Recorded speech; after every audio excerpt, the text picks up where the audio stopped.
এজনে কমেন্ট দিয়াৰ বাবে মই এই ভিডিঅ'টো বনালো 1 নম্বৰ কোকৰাঝাৰ জিলাৰ উপবিভাগ কেইটা কি মানে সাব ডিভিজন কোকৰাঝাৰ সদৰ আৰু গোসাইগাঁও ইংলিছত গোসাইগাঁও হয় অসমীয়াত গোসাইগাঁও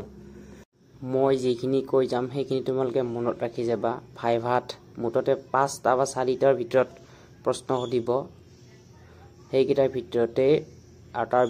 অধিক নহতে মানে ইমান টাফ নহয় অলপ সহজ সাধাৰণ বিলাক সুধিব বিশেষকৈ বিটিআৰৰ চাব লাগিব 2 নম্বৰ প্ৰশ্নটো হৈছে চিৰাং জিলাৰ উপবিভাগ কেইটা আৰু কি উত্তৰ কজলগাঁও সদৰ বিজনী চিৰাং ডিস্ট্ৰিক্টৰ পৰা কোনে চাই আছা মোক কমেন্ট কৰি জনাই দিবা আৰু কোকৰাঝাৰ জিলাৰ পৰা কোনে চাই আছে মোক কমেন্ট কৰি জনাই দিবা 3 নম্বৰ প্ৰশ্ন বাক্সা জিলাৰ উপবিভাগসমূহ কি উত্তৰ মুছলপুৰ আৰু সালবাৰী 4 নম্বৰ প্ৰশ্ন ওদালগুৰি জিলাৰ উপবিভাগসমূহ কি এইখিনিতে আৰু এটা কথা কও তোমালোকে কেৱল বিটিআৰৰে চাই নাযাবা কিছুমান জেনেৰৰ জনসংখ্যা অসমৰ ধৰা হল বিধানসভাৰ বা লোকসভাৰ বা ৰাজ্যসভাৰ এনেকুৱা প্ৰশ্নবোৰ চাই যাবা সাধাৰণ জিকেখিনি চাই যাবা নাভাবিবা যে কেৱল যে বিটিআৰৰে সুধিব অল আসাম দুই এটা সুধিব পাৰে থাকিব পাৰে বা কোনোবাই কেৱল বিটিআৰৰ খিনি পাব পাৰে বা কোনোবাই বিটিআৰ নাপাই ফেলে অসমৰ কিছুমান পাব পাৰে এনেকুৱা চাই যাবা সাধাৰণ যিখিনি জেনেৰেল সেইখিনি চাই যাবা ওদালগুৰি আৰু ফেৰগাঁও প্ৰশ্ন নম্বৰ 5 তামুলপুৰ জিলাৰ উপবিভাগসমূহ কি উত্তৰ তামুলপুৰ সদৰ নাগৰিজুলি বা নাগৰাজুলি এনেকুৱা দুটাৰ ভিতৰত মই কনফিউজ হৈছে দেইটো তোমালোকে ভালকে চাই লবা 6 নম্বৰ প্ৰশ্ন তামুলপুৰ জিলা কেতিয়া গঠন কৰা হয় বিশেষকৈ ৰিসেন্টলি 2022ত হৈছেটো সেই কাৰণে এটো মানে অহাটো বেছি চান্স আছে আৰু বাকিখিনিও চাবা তোমালোকে যেনে ধৰ ওদালগুৰি চাবা কোকৰাঝাৰ চাবা চিৰাঙৰ চাবা আৰু বাক্সা জিলাৰ চাবা এইখান চাবা কেতিয়া হৈছিল কিমান চন এটো চাবা ভালকৈ চাবা উত্তৰ 23 জানুৱাৰী 2022 এইটো তোমালোকে ভিডিওটো ষ্টপ কৰি চাবা মই মূল খিনি কৈ দিছো 2022 চনৰ 23 তাৰিখে বাক্সা জিলাৰ পৰা তামুলপুৰখন পৃথক কৰিছিল 2022 ৰ 31 ডিসেম্বৰ তাৰিখে আকৌ পৃথক কৰাটো পুনৰ জড়িত কৰিলে বাক্সা জিলাৰ লগত কিন্তু 25 আগষ্ট 2023 তাৰিখে অসম মন্ত্ৰীসভা বা তামুলপুৰৰ পুনৰ পৃথক জিলা ৰূপে গঠন কৰে বা সিদ্ধান্ত লয় যে এইখন বিটিআৰৰ নিৰ্দিষ্ট এখন ডিস্ট্ৰিক্ট হ'ব বুলি এটো তোমালোকে ভালকে পঢ়ি লবা আৰু নোট কৰি লবা এখিনি মোস্ট ইম্পৰ্টেন্ট হয়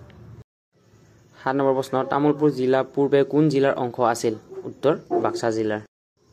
8 নম্বৰ প্ৰশ্ন কোকৰাঝাৰ জিলা উপায়ুক্তৰ নাম কি স্মৃতি মাছান্দা এম পাৰ্টিন IAS প্ৰশ্ন নম্বৰ 9 চিৰাং জিলা উপায়ুক্তৰ নাম কি যতীন বৰুৱা ACS আকৌ 9 নম্বৰ প্ৰশ্ন বাক্সা জিলা উপায়ুক্তৰ নাম কি উত্তৰ গৌতম দাস ACS প্ৰশ্ন নম্বৰ 10 ওদালগুৰি জিলা উপায়ুক্তৰ নাম কি পুলক পাটগিৰি ACS যিবোৰ কৈ আছো জিলা উপায়ুক্তৰ নাম এইবিলাক 2025 বৰ্ষৰ 24-25 বৰ্ষৰ 2024-25 বৰ্ষৰ দেই ভালকে চাই লবা প্ৰশ্ন নম্বৰ 11 তামুলপুৰ জিলা উপায়ুক্তৰ নাম কি বিদ্যুৎ বিকাশ ভাগৱতী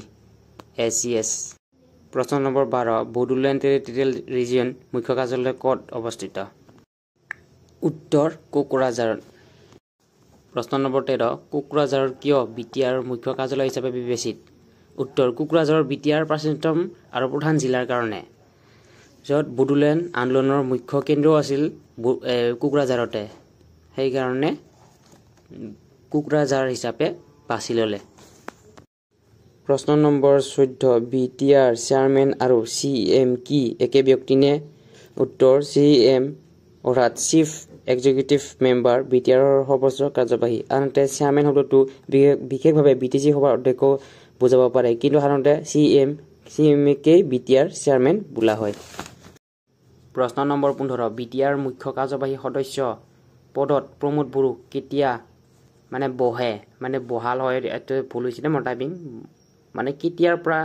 তেও সেই পদত আছে উত্তৰ 15 ডিচেম্বৰ 2020 পৰা। প্ৰশ্ন নম্বৰ 16 প্ৰমোদ বড়ো কোন দলৰ নেতা? উত্তৰ UPPL অৰ্থাৎ